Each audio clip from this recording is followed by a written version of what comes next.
예, 12주째 바로 공개합니다. 미국이 전격적인 군사작전을 통해 베네수엘라의 철권 통치자 마두로 대통령을 체포해 미국 뉴욕으로 압송했습니다. 먼저 트럼프 대통령의 기자회견 들어보시죠. Late last night and early today, at my direction, the United States Armed Forces conducted an extraordinary military operation in the capital of Venezuela.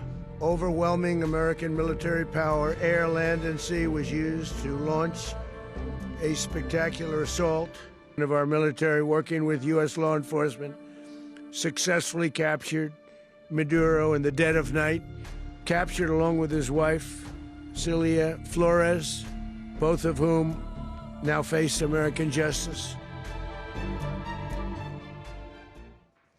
예, 반길주 교수님. 설마 했는데 미국이 베네수엘라의 대통령, 그것도 부부를 체포해서 뉴욕으로 압송을 했는데 이 트럼프 대통령 SNS에 올린 사진을 보면 마두로 베네수엘라 대통령이 안대를 끼고 수갑을 차고 헤드폰을 하고 회색 운동복 차림, 그러니까 침실에 있는 사람을 그냥 끌고 왔다는 거예요.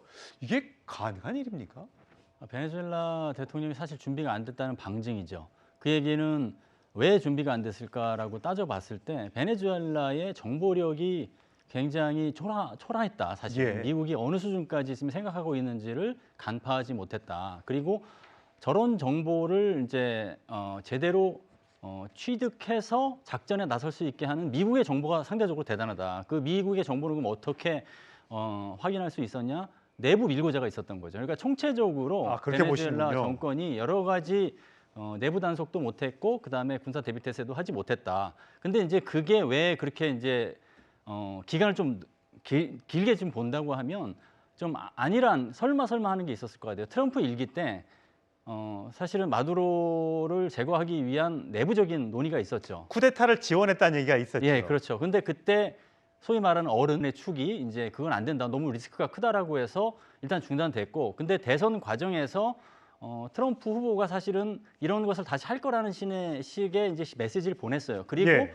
작년에 이제 8월부터 본격적으로 여권 조성부터 시작을 했죠. 함대를 12척 집결시키고 그다음에 마약 의심, 운반 의심 선박 격침시키고 그리고 이제 화물선까지 납포하고 좀 더 이제 신호를 크게 하기 위해서 예. 항공모함 동원하고 그러고서 이제 특수 부대를 이제 집결시키는 게 있었거든요. 예. 그럼에도 불구하고 과거 사례만 생각했던 것 같습니다. 그렇군요. 이게 이번에는 안 그럴 것이다. 마찬가지로 지난번처럼.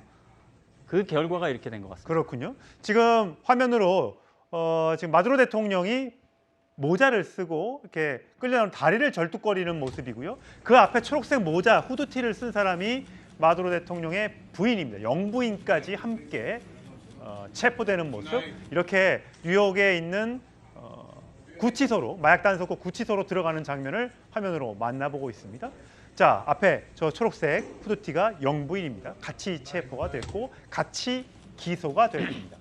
자, 마두로 대통령은 어떤 생각일까요? 저희가 발언으로 준비했습니다. Good night. ¿Qué se dice? Good night. Happy New Year. 예, 좋은 밤이다. 굿나잇, 해피 뉴 이어라고 했습니다. 지금 영상으로 이 그래픽으로 보시는 것처럼 체포되는데 한 3시간 정도밖에 안 걸렸습니다. 베네수엘라 카라카스에서 체포, 그러니까 수도에서 체포가 됐고 배에 태워서 전용기를 태우고 헬기로 뉴욕까지 오는 3시간 만에 모든 일이 끝나는 이런 일이었습니다. 미국에서 제법 떨어져 있는 곳임에도 불구하고 전광석화 같이 체포 작전이 이루어졌습니다. 자, 그렇다면 이 마두로 대통령은 어떤 사람인지 궁금해지는데 우리가 독재자, 철권 통치자 이렇게 알고 있습니다만 차베스 전 대통령의 후예라고 알고 있습니다. 자, 태영호 전 의원. 지금 보면 버스 노조에서 일하다가 정치인으로 변신을 했고 그다음에 국회의장도 했고 외교장관도 했고 차베스 대통령이 사망한 이후에 대통령을 승계받아서 지금까지, 그러니까 세 번째 임기를 한 그런 대통령이에요. 네. 저는 그 차베스 대통령이 총 집권 기간이 13년입니다. 예. 13년에 거의 독재자로서 유일 집권했거든요. 그런 대통령이 저렇게 이자 뚜껑을 열어보니까 저렇게 허접한 그런 대통령인지 이번 사건을 통해서 처음 이제 알게 됐습니다. 13년 동안 이제 통치했으면 보안 문제라든가 자기에 대한 경호 문제 같은 것은 완벽했어야 되는데 미국이 이번에 3시간 작전한 텐데 실제 마두로 대통령을 체포하는 데까지는 30분 정도밖에 걸리지 않았고 침실에서 자는 걸 체포했다는 거 아닙니까?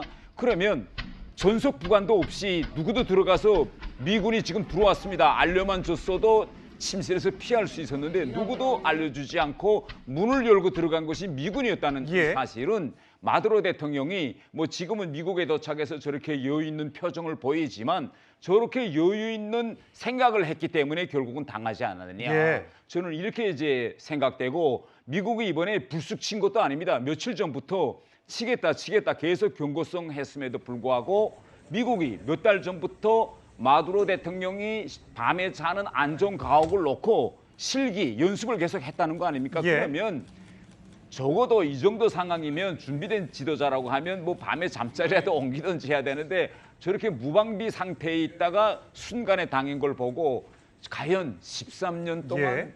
베네수엘라를 이끈 그런 국가 지도자가 맞느냐라는 그렇군요. 생각까지 들게 됩니다. 예, 보면 집권 기간은 북한의 김정은 국무위원장과 비슷한 기시가 지금 되고 있는 것 같아요. 예. 최성 평론. 그러면 지금 이 베네수엘라에는 어떻게 이렇게 철권 통지, 경제도 굉장히 어렵고 뭐 물가가 뭐 몇만 프로씩 올라가는 그런 베네수엘라에서 국민들이 살 수 있고 어떻게 3선까지 할 수 있었느냐?